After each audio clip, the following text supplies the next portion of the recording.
Assalamualaikum warahmatullahi wabarakatuh. Waalaikumsalam. Alhamdulillahirabbil alamin.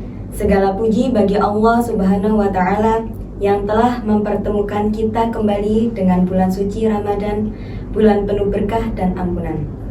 Salawat serta salam semoga senantiasa tercurah kepada junjungan kita Nabi Agung Muhammad Sallallahu Alaihi Wasallam beserta keluarga, sahabat, dan pengikut beliau hingga akhir zaman. Halo sahabat podcast Ramadan Divisi Keagamaan HMPS PGMI Stainu Purworejo. Senang sekali kita bisa berjumpa dalam program Ramadan kali ini. Hari ini kita akan membahas tema yang sangat penting dengan dunia pendidikan dan keluarga, yaitu tips dan trik orang tua untuk melatih puasa siswa SD atau MI. Puasa bagi anak-anak khususnya siswa SD atau MI bukan hanya latihan ibadah, tetapi juga proses pembentukan karakter, kedisiplinan, dan kesabaran. Peran orang tua sangat penting dalam mendampingi anak agar mampu menjalankan puasa dengan penuh semangat dan gembira.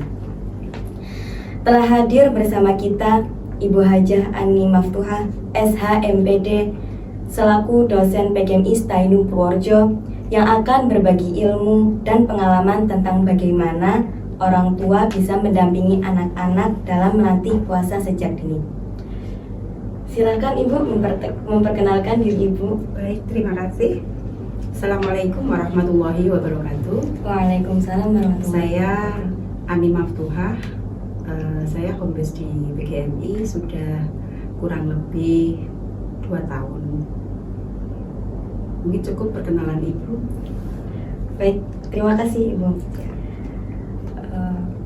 Masuk pertanyaan pertama. Bagaimana sebaiknya orang tua mengenalkan puasa kepada anak-anak SD atau MI agar mereka memahami makna ibadah puasa ini? Baik, terima kasih pertanyaannya. Ini berkaitan dengan bagaimana kita mengenalkan, sebagai orang tua, mengenalkan puasa kepada anak-anak yang masih usia SD atau belum MI. Puasa itu bagi anak SD atau MI itu hukumnya belum wajib ya. Karena apa? Karena belum balik. Namun sangat dianjurkan sebagai sebuah latihan. Latihan apa? Yaitu latihan disiplin, latihan menahan diri, latihan kesabaran, kemudian latihan juga untuk mengelola emosi. Sehingga sebagai orang tua, kita melatih bahwa memperkenalkan juga bahwa puasa adalah salah satu di dalam rukun Islam. Maka kalau anak-anak sudah paham tentang rukun Islam, berarti puasa itu wajib kalau memang sudah memenuhi persyaratan. Oleh karena itu, kalau belum balik, bagaimana caranya? Ya dilatih. Latihannya bagaimana? Ya membiasakan, mulai ayo diajak untuk besok puasa, nanti diajak untuk ikut sahur bersama. Kemudian proses belajarnya, bagaimana prosesnya? Di jeda waktu. Maka kalau anak sudah diberi pengertian, kemudian diajak berlatih berpuasa, waktu-waktu tertentu mungkin begitu mendengar adzan zuhur, ya sudah boleh buka, minum saja. Nanti dilanjutkan asar, nanti dilanjutkan sampai maghrib. Nah begitu. Oke, lanjut dengan pertanyaan kedua. Apa strategi yang bisa dilakukan orang tua untuk melatih anak berpuasa? Oke.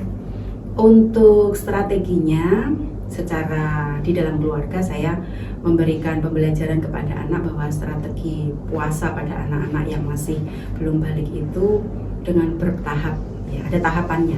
Jadi tahapan berpuasa ya dari subuh, berarti anak sudah mengikuti sahur, kemudian menahan laparnya sampai waktu tertentu. Kalau memang usianya masih 7, 8, ya jam 10, yo misalkan minum, buka dulu.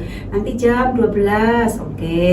Nanti kemudian berapa 2 jam sekali atau bagaimana, sehingga dengan bertahap itu akan menambah. Besok harinya akan berubah lagi, yo kemarin udah 2 jam, sekarang tambah 3 jam, besok lagi tambah 4 jam. Nah sampai anak itu benar-benar bisa. Tapi kita nggak boleh memaksakan anak, Ya, jadi nggak boleh kita maksa, kamu harus puasa sampai maghrib, tidak boleh. Karena belum waktunya memang anak untuk berpuasa. Tapi dengan proses pembelajaran berdurasi jam, waktu, maka anak nanti akan terbiasa untuk bisa menahan hawa nafsu untuk makan, minum, dan lain sebagainya.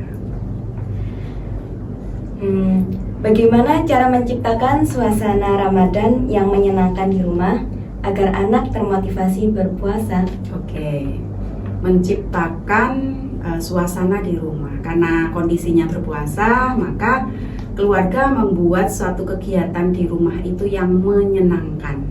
Yang menyenangkan bukan berarti kalau anak-anak harus pegang HP, tidak harus nonton TV, tidak juga. Bagaimana kita membiasakan kalau itu memang masih ada waktu untuk belajar di sekolah, ya anak otomatis kan belajar dulu. Kemudian sepulang sekolah di rumah berarti ada berkegiatan dengan keluarga. Nah, kegiatan apa yang bisa dilakukan oleh anak-anak di rumah? Misalkan, yuk membantu ibu di dapur, ayo menyiapkan nanti untuk buka, apa yang harus dipersiapkan, kalau tidak yo punya cerita-cerita apa ibu, nanti ibu bercerita walaupun itu sebentar, tapi itu nanti akan berkesan kepada anak sehingga waktu berpuasa itu anak tidak terasa dengan berbagai macam kegiatan. Yang penting kegiatan itu kegiatan yang positif, yang tidak membutuhkan kegiatan fisik yang banyak, tapi anak dengan kegiatan itu dia akan aman, nyaman sehingga tahu-tahu oh sudah mulai mau buka. Seperti itu. Lanjut dengan pertanyaan, apakah ada tips khusus dalam menyiapkan menu sahur dan berbuka yang cocok untuk anak-anak agar mereka tetap berenergi? Oke, untuk tips saat sahur dan buka sebenarnya tipsnya tidak ada ya. Tetapi kalau kita sudah membiasakan bahwa anak makan untuk sahur harus memenuhi karbohidrat, protein, vitamin, mineral, itu harus terpenuhi dan tercukupi. Sehingga kalau sahur ya harus ada nasi, lauknya itu tidak harus misalkan harus ayam, enggak. Kalau anak memang suka tempe, tahu ya sudah itu. Kemudian harus ada sayur, karena sayur itu memberikan energi. Dan kalau anak mau juga makan buah walaupun sedikit untuk sahur. Sedangkan untuk berbuka, kalau berbuka lebih-lebih lagi karena yang dipersiapkan buka itu biasanya banyak. Maka buka pun harus memenuhi karbohidratnya ada, proteinnya ada, baik itu protein hewani maupun nabati, kemudian vitamin, kemudian buah itu harus ada saat anak berbuka. Tidak boleh langsung memakan makanan yang terlalu banyak manisnya, sehingga sudah membuat menu tersendiri dan itu setiap hari harus dipola menunya berubah-ubah. Ya, hari ini apa, besok apa, supaya apa? Tidak terjadi kebosanan pada anak. Dan anak nanti pasti lahap makannya. Nah, itu. Oke, lanjut dengan pertanyaan, bagaimana orang tua bisa mengajarkan nilai kesabaran dan keikhlasan melalui latihan puasa?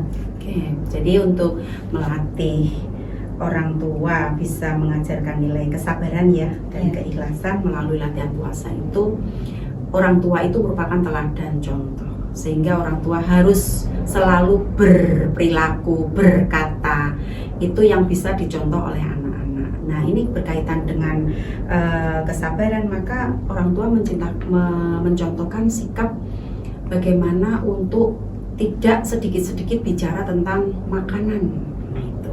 Karena kalau sudah makanan, otomatis pola pikirnya kan, ya makan. Nah itu, makanya harus hal-hal yang lain. Nah, hal-hal yang lain itu banyak yang bisa dicontohkan oleh orang tua, bahwa dengan puasa itu kan maknanya menahan lapar, sehingga menahan lapar itu butuh kesabaran karena kita harus makan pada jam tertentu. Nah itu kesabarannya berarti di situ diuji bagaimana supaya kita nggak lapar dulu, nggak haus dulu, nggak melakukan tindakan-tindakan tidak baik itu dengan berbagai macam cara kegiatan yang ada di rumah. Adakah trik anak tidak merasa terbebani, misalnya dengan aktivitas kreatif atau permainan edukatif selama Ramadan? Ada. Jadi ada trik agar anak itu tidak ada merasa terbebani dengan puasa ya, maksudnya ya. Jadi kalau tidak terbebani dengan puasa itu berarti orang tua punya program kegiatan. Nah, kegiatan itu apa yang anak itu menyenangkan? Kira-kira kalau anak suka apa dulu? Kalau anak misalkan suka menggambar, ya kita beri fasilitas untuk anak itu menggambar. Karena dengan menggambar dia akan senang dengan apa yang dia gambarkan. Kalau anak itu misalkan suka dengan pernik-pernik, ya kita menyiapkan kerajinan. Misalkan satu contoh, mungkin ada anak yang sukanya membuat ronce dari manik-manik. Nah itu kan butuh ketelitian, kejelian, ketekunan, itu waktunya lama. Orang tua menyiapkan aja manik-maniknya. Nanti mau buat apa Mbak, Mas misalkan. Ya anak sesuai dengan keinginan. Buat gelang kecil-kecil Bunda. Oke, kita menyiapkan ya.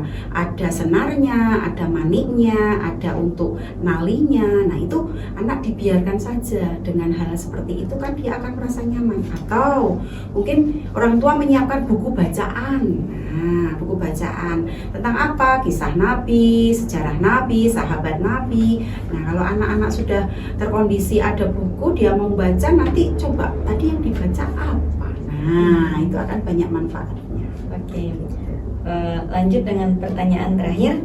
Bagaimana peran guru dan sekolah dalam mendukung orang tua melatih puasa anak-anak?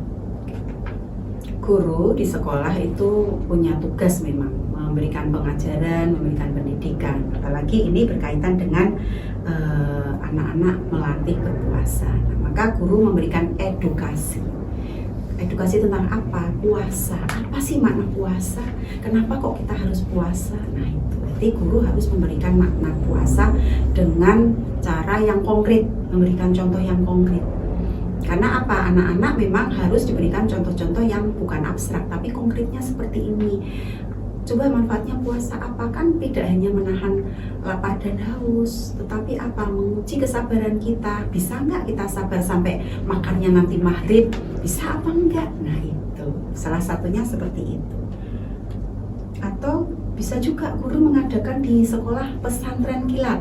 Nah, walaupun nggak tidur di sekolah, ya mungkin ini buka bersama, ya, tapi datangnya jam 1 siang. Nanti ada pra-acara selama jam 1 sampai berbuka puasa. Banyak hal, ada cerita Ramadan, ada berbagi, ada kisah-kisah, ada hal-hal yang menambah anak-anak itu menyenangkan. Itu bisa diberikan saat pesantren Ramadan di sekolah. Nah, itu.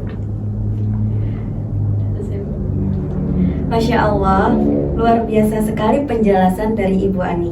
Ternyata melatih anak berpuasa bukan hanya soal menahan lapar dan dahaga, tetapi juga membentuk karakter, membangun kebiasaan baik, serta menanamkan nilai-nilai spiritual sejak dini. Semoga apa yang disampaikan hari ini dapat menjadi inspirasi bagi para orang tua dan pendidik, sehingga anak-anak kita tumbuh menjadi generasi yang kuat, sabar, dan berakhlak mulia. Terima kasih banyak kepada Ibu Haji Ani Maftuhah atas ilmu yang sangat bermanfaat. Saya, sebagai moderator, mohon maaf apabila selama memandu terdapat kekurangan. Wassalamualaikum warahmatullahi wabarakatuh. Waalaikumsalam.